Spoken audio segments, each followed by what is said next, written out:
Assalamualaikum warahmatullahi wabarakatuh. Terima kasih Tuan dan Nona yang sudah tekan tombol like dan berkomentar juga. Oke, kita lanjutkan saja ceritanya sambil bawa jalan-jalan. Si bocil mau jalan-jalan katanya. Yuk guys. Bab 425. Kamu Yunyao.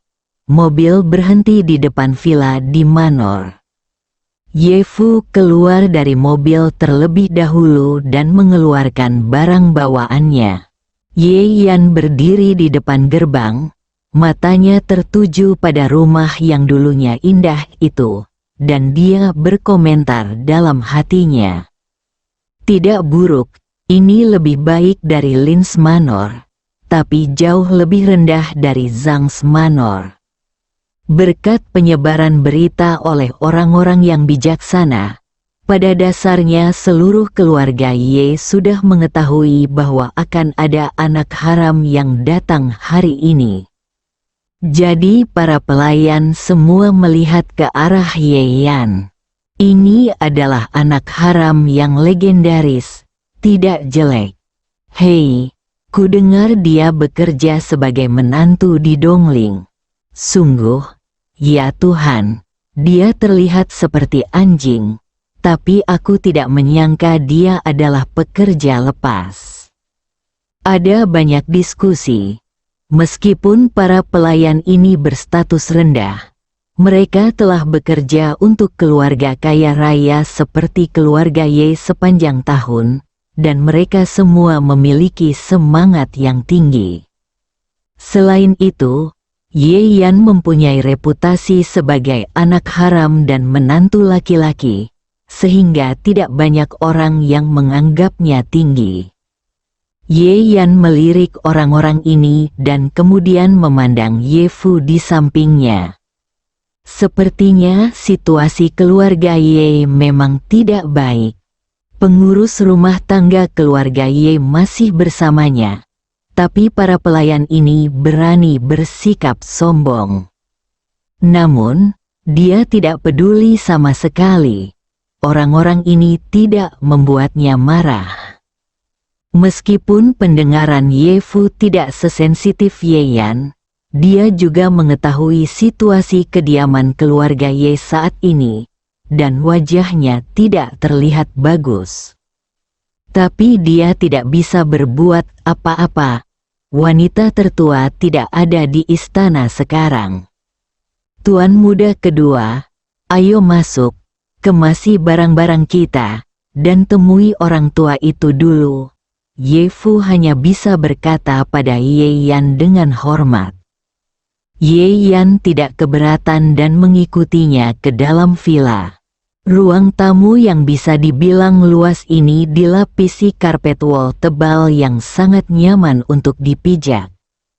Begitu dia memasuki pintu, Ye Yan melihat beberapa gadis berpakaian modis duduk di sofa mewah. Salah satu dari mereka mengenakan rok Chanel yang dibuat khusus, dan yang lainnya jelas-jelas fokus padanya, dengan nada yang menyanjung. Ketika Ye Fu melihatnya, dia segera menyapa, Nona Yunyao. Nama gadis Chanel itu adalah Ye Yunyao, dan dia adalah sepupu Ye Yunfan. Wajah Ye Fu sedikit berubah, tapi dia adalah seorang pelayan dan tidak mungkin untuk tidak menyapa. Ye Yunyao sepertinya tidak mendengarnya. Gadis itu sedang melihat majalah mode dan berbicara dengan teman wanita di sekitarnya dari waktu ke waktu. Nona Yunyao, saya telah membawa kembali tuan muda kedua. Ye Fu meninggikan suaranya dan berkata, jika Anda tidak memiliki instruksi lain, maka saya akan mengajak tuan muda kedua untuk menetap terlebih dahulu. Setelah mengatakan itu, dia sepertinya segera pergi bersama Ye Yan. Ye Yunyao mengangkat matanya, melirik ke arah Ye Fu. Lalu matanya tertuju pada Ye Yan, dengan sedikit rasa jijik di wajahnya. Retakan, dia menutup majalah mode di tangannya dan melemparkannya ke atas meja. Ye Fu, dari mana kamu membawa pengemis ini? Kamu berani memasuki pintu keluarga Ye kami meskipun kamu berpakaian compang camping. Setelah mengatakan itu, dia menatap Ye Yan dengan tatapan yang sangat menjijikkan, seolah dia baru saja melihat sesuatu yang kotor. Seorang gadis berwajah bulat di sebelahnya langsung menutup hidungnya bekerja sama. Apa kataku? Aku baru saja mencium bau asam kemiskinan. Ternyata ada pengemis yang masuk. Gadis-gadis yang tersisa tertawa. Ye Fu memiliki ekspresi malu di wajahnya. Tetapi identitas pihak lain menekannya, jadi dia hanya bisa tersenyum dan berkata, Nona Yunyao, kamu benar-benar pandai bercanda. Sudah kubilang tadi bahwa ini adalah tuan kedua. Ye Yunyao mencibir dan menyela dia tanpa basa-basi. Tuan muda kedua, Ye Fu, saya menyarankan Anda untuk lebih berhati-hati dengan kata-kata Anda. Keluarga Ye adalah keluarga paling kaya di Haicheng. Tidak sembarang kucing atau anjing bisa mengikuti Anda. Bagaimana kita bisa terlibat? Wajah Ye Fu terlihat sangat jelek. Dia tidak menyangka Ye Yunyao begitu kejam, bahkan tidak membiarkan tuan muda kedua kembali ke kamarnya terlebih dahulu. Ye Fu memandang Ye Yan dengan gelisah. Dia merasa malu begitu dia turun dari pesawat. Dan sekarang dia dipermalukan lagi. Namun, Ye Yan terlihat tenang, belum lagi berada di keluarga Xie saat pertama kali terlahir kembali, bahkan saat berada di panti asuhan, ia pernah mengalami ejekan yang lebih memalukan dari sekarang. Baginya, serangan verbal yang tidak jelas seperti ini tidak layak untuk disebutkan.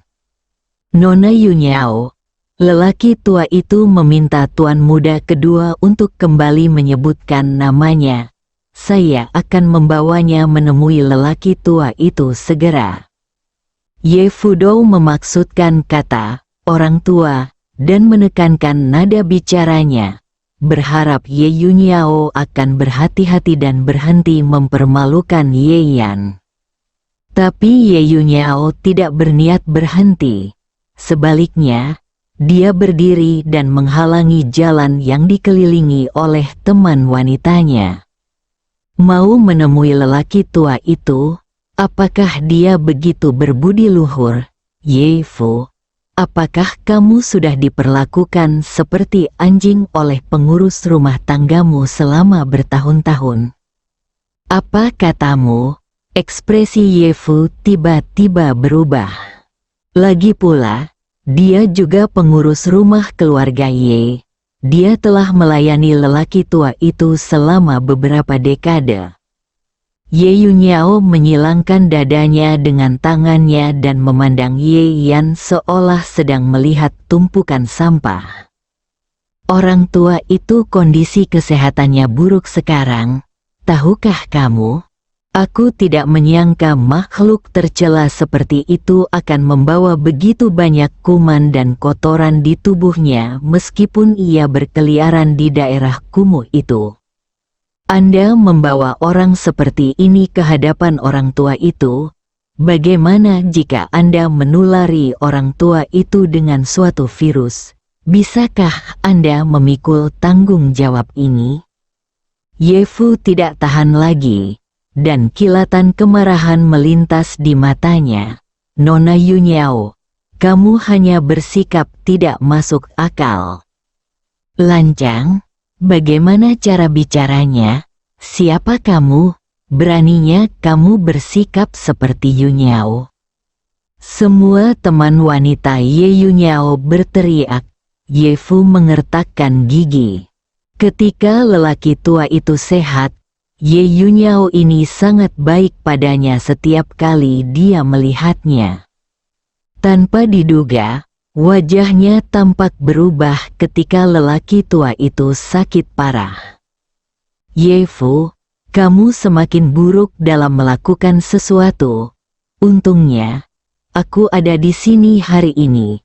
Jika tidak, aku takut aku akan disakiti olehmu," kata Ye Yunyao. Kemudian, dia melambaikan tangannya dan meminta teman wanitanya untuk mendorong Ye Fu ke samping, lalu menatap Ye Yan. "Apakah kamu tidak tahu bahwa kamu mencemari udara di sini dengan berdiri di sini?" Ye Yunyao memarahi tanpa basa-basi. Ye Yan meliriknya, lalu ke Ye Fu, yang tampak khawatir tetapi dihentikan oleh seseorang, dan sudut mulutnya sedikit melengkung. Meskipun wanita ini berpura-pura bertemu secara kebetulan, dia dengan cepat meliriknya begitu dia masuk. Saat Ye Fu membawanya masuk, dia menatap dirinya sendiri lagi. Ye Yunyao mengira dia bersikap tertutup dan secara khusus mencari sekelompok orang untuk melindunginya, tapi dia tidak bisa lepas dari pandangan Ye Yan. Dia jelas telah menghitung waktu dan datang ke sini khusus untuk menunggunya. Bab 426 Wanita tertua telah kembali. Ye Yan tampak acuh tak acuh. Dia tidak menyangka orang-orang seperti keluarga Ye akan begitu tidak sabar. Jadi, Ye Yan bertanya dengan tenang. Ye Yunyao menutup mulutnya dan terkekeh. "Jadi, saya harus membantu Anda mendisinfeksinya." "Kemarilah," teriaknya tiba-tiba. Saat berikutnya, sekelompok pengawal berbaju hitam berlari keluar dari ruangan sekitar dan mengepung Ye Yan dan Ye Fu. "Nona Yunyao, ini kediaman orang tua itu. Apa yang akan kamu lakukan?" Dahi Ye Fu berkeringat. Wanita tertua belum kembali. Jika pengawal ini mengerumuninya, dia tidak bisa membayangkan konsekuensinya. "Tuan muda kedua, jika ada yang tidak beres, Anda harus segera lari ke kamar lelaki tua itu."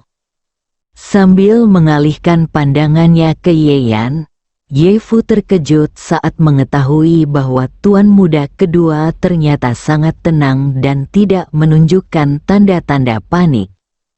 Dia bahkan berkata dengan nada sedikit mengejek, "Jika aku mengingatnya dengan benar, lelaki tua itu masih menungguku. Apakah kamu yakin ingin menimbulkan masalah saat ini?" Ye Yunyao mencibir, "Saya tidak membuat masalah. Seperti yang saya katakan tadi, saya sedang memikirkan kesehatan orang tua itu." Dia menunjuk ke arah Ye Yan dan memerintahkan dengan nada merendahkan, "Pergilah, lepaskan kain yang dipakai bajingan ini dan bakar." "Kamu Fu kaget. Bukankah itu berarti kita ingin menelanjangi tuan muda kedua? Jika itu masalahnya, bagaimana tuan muda kedua bisa memiliki martabat untuk mendapatkan pijakan di keluarga Ye di masa depan?" "Nona Yunyao, lelucon ini tidak diperbolehkan. Dengan cara ini, saya akan mengajak tuan muda kedua untuk mengganti pakaiannya, mandi lalu pergi menemui lelaki tua itu. Bagaimana menurutmu?" Ye Yunyao tampak seperti tidak mendengar apa-apa, dan hanya mendesak, "Hati-hati saat melakukannya. Aku tidak ingin darah kotornya mengotori lantai rumahku." Para pengawal berkumpul dengan wajah menyeringai. Ada kilatan rasa dingin di mata Ye Yan. Ini adalah upaya telanjang untuk mempermalukan diri sendiri. Jadi Anda tidak perlu bersikap sopan. Dia melirik Ye Yunyao, mengangkat sudut mulutnya dan berkata, "Kalau soal jumlah bakteri di tubuhku, aku tidak berani membandingkannya denganmu. Bagaimanapun, penyakit ginekologi biasanya merupakan infeksi jamur. Ye Yunyao tertegun, lalu tiba-tiba menjadi sangat marah. Apa katamu? Dasar tercela, kamu. Kamu menderita demam ringan, sakit kepala, nyeri sendi, dan ruam di beberapa tempat selama 2 bulan terakhir, kan? Ye Yan langsung memotongnya. Ye Yunyao bingung, bagaimana orang ini mengetahui kondisi fisiknya selama periode ini? Ye Yan tersenyum sinis, jadi, kalau kamu punya waktu, sebaiknya kamu pergi ke rumah sakit untuk memeriksakan diri. Lagi pula, penyakit bunga plum bisa merugikan orang lain dan dirimu sendiri. Anak muda, cintai dirimu sendiri. Dia menjatuhkan kalimat itu dengan ringan. Teman wanita di sekitar Ye Yunyao semuanya mundur selangkah dalam sekejap, menatapnya dengan tatapan yang tak terlukiskan. Ye Yunyao sendiri sedikit tercengang. Dia tanpa sadar berkata, "Omong kosong, apa yang kamu bicarakan?" Tapi semua orang tahu betapa lemahnya nada suaranya. Dia selalu berpikiran terbuka. Jadi dia tidak sengaja tertular penyakit itu beberapa waktu lalu dan diperiksa di rumah sakit swasta kemarin. Namun, Ye Yunyao berhasil menjaga rahasia skandal semacam ini, jadi tidak ada yang boleh mengetahuinya. Tapi Ye Yan tidak tertarik dan tidak punya kewajiban menjawab pertanyaannya. Dia melihat para wanita ini menyingkir, berjalan melewatinya, dan kemudian berkata kepada Ye Fu, "Pimpin jalan." Saat itulah Ye Fu kembali sadar dan menatap Ye Yan dengan heran. Namun, dia mematuhi tugasnya dan tidak bertanya apapun. Dia hanya menundukkan kepala dan berjalan ke depan. Pada saat ini, Ye Yunyao bereaksi dari keterkejutan dan kepanikan awal, dan hatinya langsung dipenuhi amarah. Merasakan tatapan aneh dari teman-teman wanita di sekitarnya, dia hampir berharap bisa memakan Ye Yan hidup-hidup. "Berhenti!" Ye Yunyao berteriak. Mengikuti suaranya, para pengawal mendekat.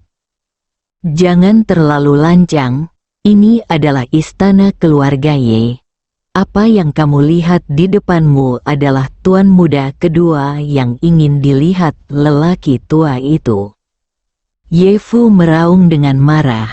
Dia segera memberitahu para pengawal ini dan juga memberitahu Ye Yunyao. Tapi saat ini, Ye Yunyao sangat marah hingga dia hampir kehilangan akal sehatnya. Dia datang hari ini untuk memberikan pertarungan pada Ye Yan atas nama sepupunya. Tapi dia tidak menyangka akan kehilangan orang sebesar itu. "Diam!" Dia berteriak pada Ye Fu, lalu menatap Ye Yan dengan tatapan yang sangat jahat. "Tidak ada yang berani mempermalukanku seperti ini, bajingan. Aku akan mematahkan anggota tubuhmu dan melemparkanmu ke jalan seperti anjing." "Lakukan," perintah Ye Yunyao dengan keras. Ye Yan mendecakkan lidahnya. "Awalnya aku ingin tetap low profile dan memeriksa situasinya terlebih dahulu. Tapi aku tidak menyangka orang-orang ini tidak akan memberiku kesempatan untuk tetap low profile." Dia dengan santai meraih Ye Fu, yang berdiri di depannya dan tampak seperti berusaha melindungi dirinya sendiri, dan menariknya ke samping. Lalu, dia menyapanya. Pada saat ini, suara dingin datang dari pintu. "Mari kita lihat siapa yang berani bergerak." Semua orang tercengang. Lalu wajah Ye Yunyao tiba-tiba menjadi pucat, tapi Ye Fu menunjukkan kegembiraan. Adapun pengawal dan pendamping wanitanya, Mereka semua seketika berubah menjadi burung puyuh, menundukkan kepala dan tidak berani berkata apa-apa. Ye Yan mengangkat matanya dan menoleh. Saya melihat seorang wanita jangkung berdiri di depan pintu pada suatu waktu. Dia mengenakan gaun merah cerah, sepasang sarung tangan sutra hitam di tangannya, ikat pinggang hitam sempit diikatkan di pinggangnya, menonjolkan sosok anggunnya, dan sepasang sepatu hak stiletto bertali yang membuatnya tampak semakin menarik kaki. Rambut hitam panjangnya ditata dengan gaya yang bermartabat dan mulia. Meski kacamata hitam menutupi matanya, namun tidak bisa menghalangi bentuk wajahnya yang sempurna. Hanya saja bibir tipis berwarna merah menyala yang sedikit mengerucut saat ini, menunjukkan bahwa sang majikan sedang tidak bahagia saat ini. Pada saat itu, Ye Yan merasa seperti baru saja melihat bola api. Merah, warna yang bisa menjadi vulgar jika tidak hati-hati, sangat cocok jika dikenakan pada seorang wanita, dengan sempurna menonjolkan temperamennya yang percaya diri, kuat, anggun, dan mulia. Bagus, wanita tertua akhirnya kembali, kata Ye Fu dengan lega. Orang yang datang sebenarnya adalah wanita tertua dari keluarga Ye Yunlan. Dada, Ye Yunlan berjalan mendekat dengan suara sepatu hak tinggi menghantam lantai marmer. Langkahnya besar dan dia berjalan sangat cepat, tetapi dia tidak membuat orang merasa panik atau cemas. Sebaliknya, dia mengungkapkan rasa percaya diri dan kekuatan yang kuat. Ye Yunyao menggigit air liurnya dan tanpa sadar melihat sekeliling, tetapi teman wanita dan pengawalnya bahkan tidak berani mengangkat kepala sekarang, jadi mereka tidak bisa mengendalikannya. Dalam sekejap, Ye Yunlan sudah berdiri di depannya.